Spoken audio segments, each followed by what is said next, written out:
Good morning. This is Jason Dean coming live at you again for another Film Fanatic show. It is Monday at about 11.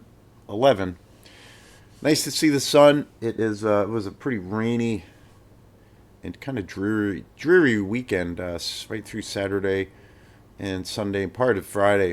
It just kind of rained and was kind of gray and overcasty, but nevertheless it was a pretty fun weekend.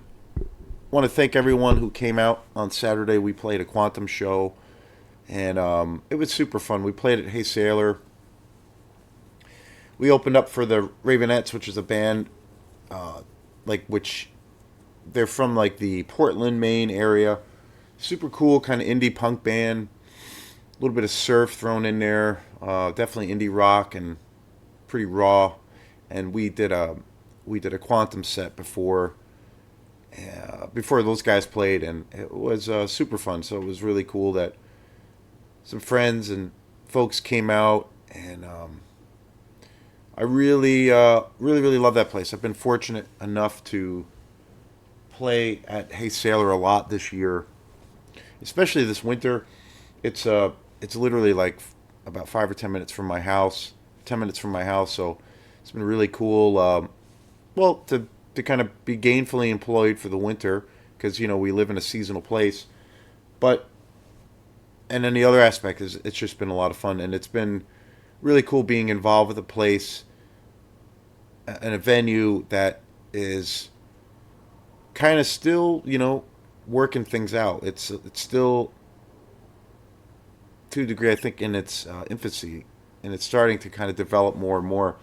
And it's great, being part of it and seeing it grow and expand, and the amount of activity and the amount of music and the amount of variety that they're doing there is pretty spectacular. So it's very cool. So looking forward to doing some more shows there, and trying to stay involved. I go there a lot anyway. I mean, I've been playing there quite a bit, and I've gone there a ton of times to see bands, and I have discovered and seen a few bands that I never knew. I've never.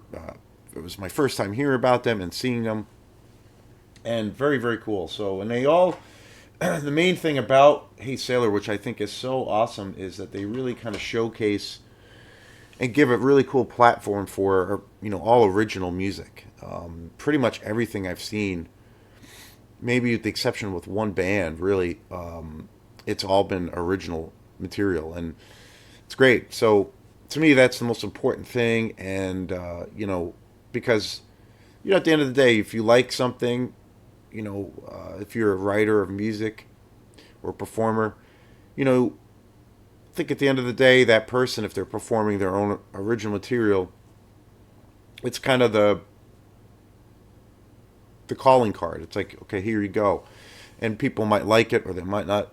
They might not like it. Might not be their bag, but at the end of the day, it's like it's always there, and it's that it's you and your project, and I just think that is great because if you do connect with people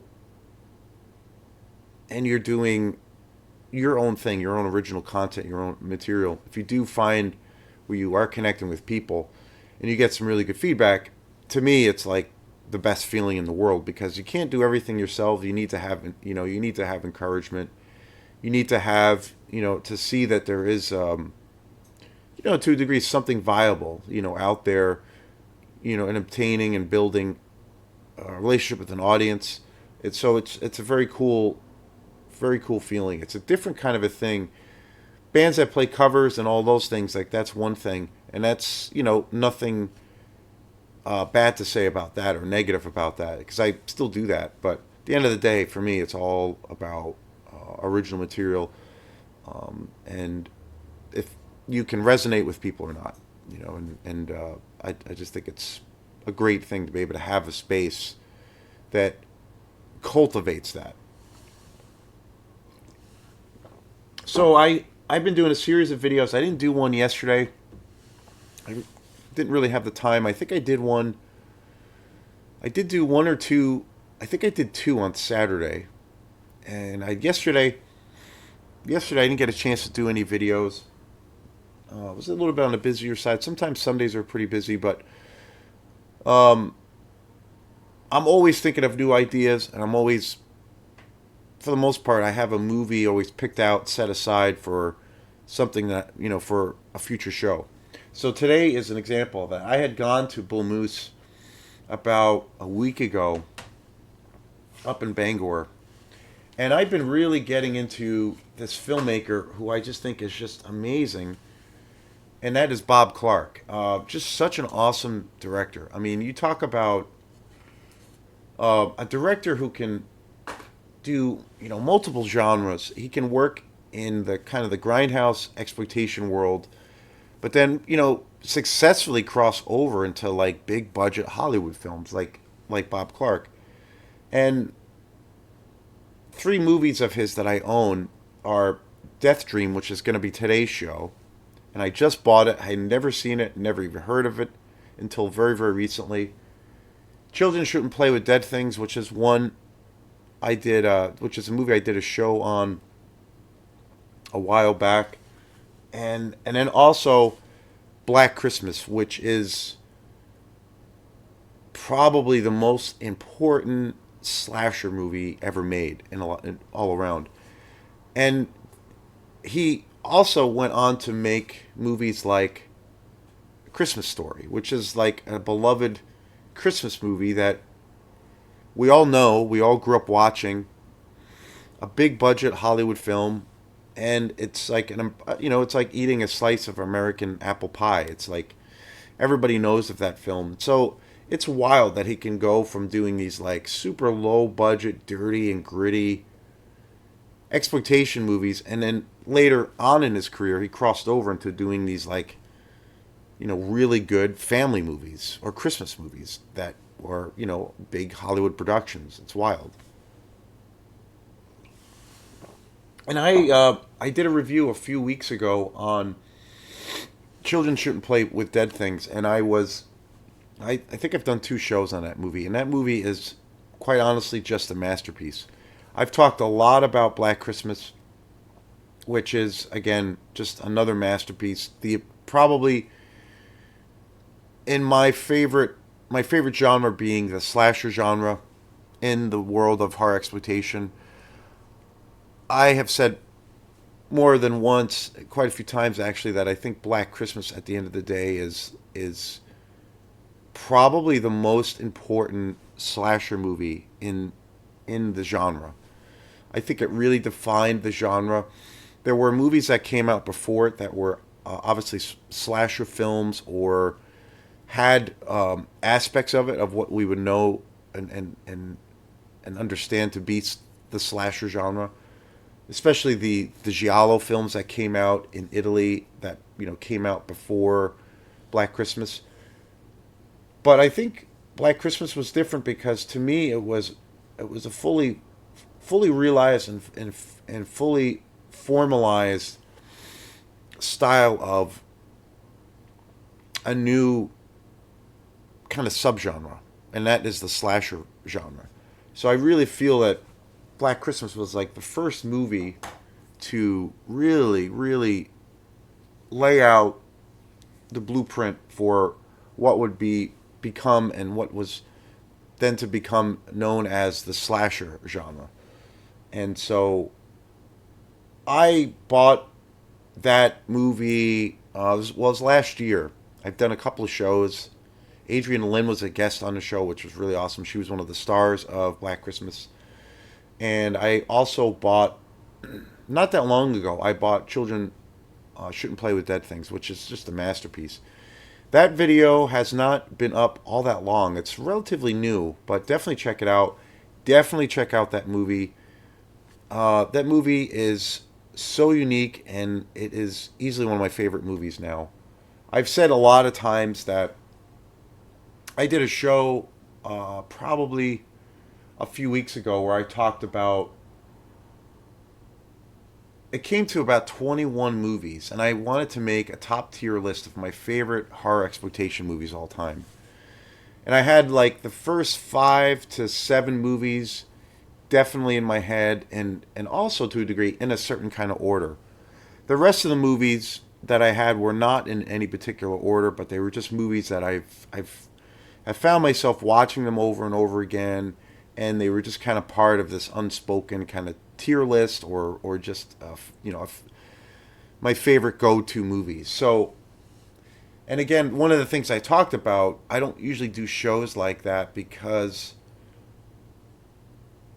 I have my definitely my top five that will probably not change for the most part. But the reason I don't do shows like that is it's always changing for me. The listing, the sequence, certain movies I discover, this being a perfect example of that. Movies that I've seen for the first time and I am, completely enamored by or just completely blown away by. So one movie I had heard about that was supposed to be a legendary film in the career of Death Dream, in the career of Bob Clark, is his movie Death Dream. I kept hearing about this. And I did a show, Children Should Play with Dead Things, and I talked a lot about that disc is amazing because there's probably 2 or 3 hours of special features on there, and there's so many great interviews. And in the interview, and it was a little bit unusual because they talk so much about Deathstream in that film, on the special features. So I kept hearing about it, and at that point I'm like, "Yep, Bob Clark was the man." And so Deathstream was a movie that I was like, I need to see this. I need to see this movie. I'm gonna keep my eyes open for it and my ears peeled. So when I was at Bull Moose the last time, I saw it there and I picked this up and I couldn't believe it.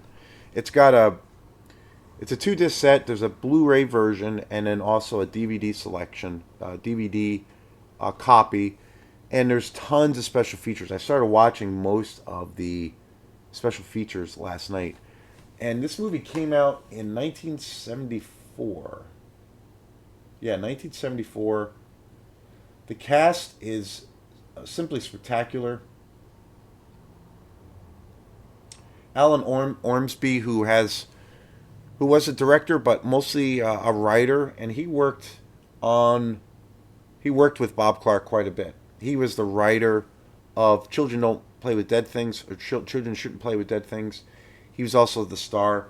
Highly creative guy in the world of exploitation. There's an amazing interview with him in this that is just really, really interesting. The cast for Deathstream is kind of jaw dropping. John Marley is in it, of course, from Godfather fame. Really, really good actor. Richard Backus, who plays Annie Brooks, who is the lead. Enya Ormsby is also in this film. Lynn Carlin, another fantastic actress who was actually, at one point, she was nominated for Academy Award. Henderson Forsythe, Jane Daly, Arthur Anderson. The premise of this movie is basically the idea of a kid who goes away off to Vietnam, and he gets killed in combat. And the whole premise is he mysteriously shows up, and he shows up to his family's house.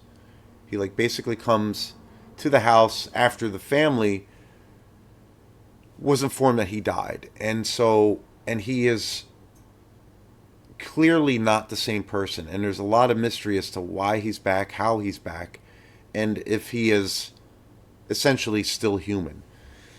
And to be totally honest, I was completely blown away by this movie. It's definitely a sleazy grindhouse exploitation movie, totally, 101, super low budget. The thing that I was so surprised by is that this movie is actually so, outside, obviously within the confines of the exploitation world, it's a total fucking masterpiece. But I think the direction, the acting, the editing, everything about this film is so finely crafted that it is. I think you can look at this film as being outside of that genre, where this is like kind of a high end, high art film, like legitimately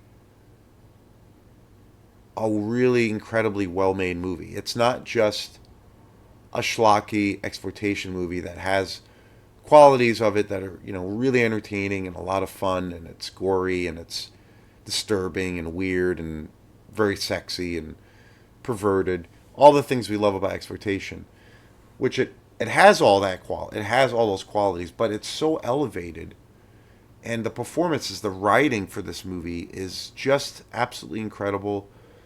I kind of think of this movie as being on par, say, with like an early Scorsese movie. Like his movies, his early films, like were really gritty. Most of his films still are, but early Scorsese films like Raging Bull or Taxi Driver, of course, and Mean Streets have a certain kind of quality to them where they're very low budget and kind of dirty and raw, but yet they are like examples of really high end, top shelf cinema.